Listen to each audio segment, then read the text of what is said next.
हिंदी बोलेगी चैनल को सब्सक्राइब करके इस घंटी को जरूर दबा लें ताकि आपको आने वाली हर वीडियो की जानकारी समय पर मिलती रहे। नमस्कार दोस्तों, प्लास्टिक सर्जरी के बारे में आप लोगों ने कभी न कभी जरूर सुना होगा, जिसका इस्तेमाल करके किसी भी इंसान के शरीर को सुंदर बनाया जा सकता है। शायद आप लोग ये सोचते होंगे कि प्लास्टिक सर्जरी में प्लास्टिक का इस्तेमाल करके किसी भी इंसान के शरीर को सुंदर बनाया जाता होगा, लेकिन दोस्तों ऐसा कुछ भी नहीं होता। प्लास्टिक सर्जरी में प्लास्टिक का इस्तेमाल तो बिल्कुल भी नहीं होता। अगर प्लास्टिक सर्जरी में प्लास्टिक का इस्तेमाल नहीं होता तो क्यों इसे प्लास्टिक सर्जरी कहा जाता है?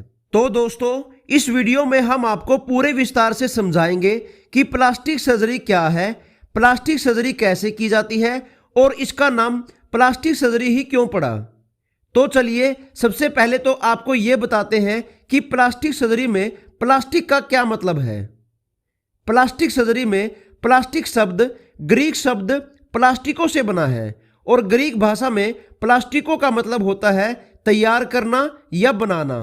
प्लास्टिक सर्जरी की शुरुआत दूसरे विश्व युद्ध में की गई थी और इस सर्जरी का इस्तेमाल करके घायल सैनिकों को ठीक किया गया था। प्लास्टिक सर्जरी के द्वारा हम ऐसे लोगों को बिल्कुल ठीक कर सकते हैं जिनका कोई अंग किसी दुर्घटना में क्षतिग्रस्त हो गया हो या जिनका चेहरा आग या तेजाब से जल गया हो। लेकिन आजकल प्लास्टिक सर्जरी का लेवल बहुत ही एडवांस हो गया है। आजकल प्लास्टिक सर्जरी का लोगों को सुंदर बनाने के लिए काफ़ी इस्तेमाल होने लग गया है। आजकल बड़े बड़े सेलिब्रिटी सुंदर दिखने के लिए इस सर्जरी का इस्तेमाल करते हैं। प्लास्टिक सर्जरी करवाने के लिए इंसान की उम्र 18 साल तो होनी ही चाहिए। प्लास्टिक सर्जरी में किसी क्षतिग्रस्त अंग को ठीक करने के लिए या किसी भी अंग को सुंदर बनाने के लिए जांघों के पास की त्वचा को निकाला जाता है और फिर इस कटी हुई त्वचा को उस अंग पर लगाया जाता है जिस अंग को सुंदर बनाना हो या जिस अंग को ठीक करना हो। और आजकल प्लास्टिक सर्जरी का इससे भी एडवांस लेवल प्रसिद्ध हो रहा है, जिसमें किसी तरह का कोई ऑपरेशन नहीं करना पड़ता और इसमें इंजेक्शन के जरिए सिलिकॉन को शरीर के उस भाग में इंजेक्ट कर दिया जाता है जिसको सुंदर बनाना हो।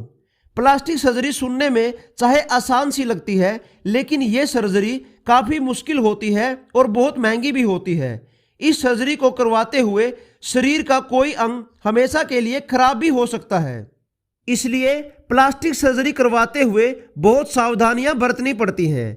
किसी दुर्घटना के कारण खराब हुए अंग या आग या तेजाब से जले हुए अंग को ठीक करने के लिए प्लास्टिक सर्जरी वरदान है, लेकिन ज़्यादा सुंदर बनने के चक्कर में बार बार ये सर्जरी करवाना अभिशाप भी बन सकता है, क्योंकि इस सर्जरी के बाद आपका चेहरा हमेशा के लिए बदसूरत भी हो सकता है।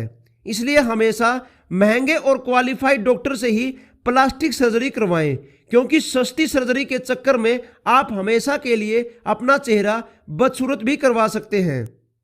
प्लास्टिक सर्जरी इतनी प्रसिद्ध हो चुकी है कि अगर आप लोगों को अपने शरीर का कोई अंग पसंद नहीं आ रहा तो आप उसे प्लास्टिक सर्जरी करवाकर बदल सकते हैं।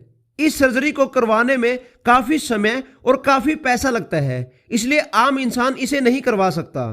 तो दोस्तों प्लास्टिक सर्जरी का सबसे बड़ा फायदा यही है कि इसके जरिए बदसूरत इंसान भी हमेशा के लिए खूबसूरत बन सकता है। उम्मीद करते हैं कि आप लोगों को प्लास्टिक सर्जरी के बारे में यह जानकारी अच्छे से समझ आई होगी और पसंद भी आई होगी। तो दोस्तों कृपया करके हमारे चैनल को सब्सक्राइब करें और इस वीडियो को लाइक और शेयर करें। धन्यवाद।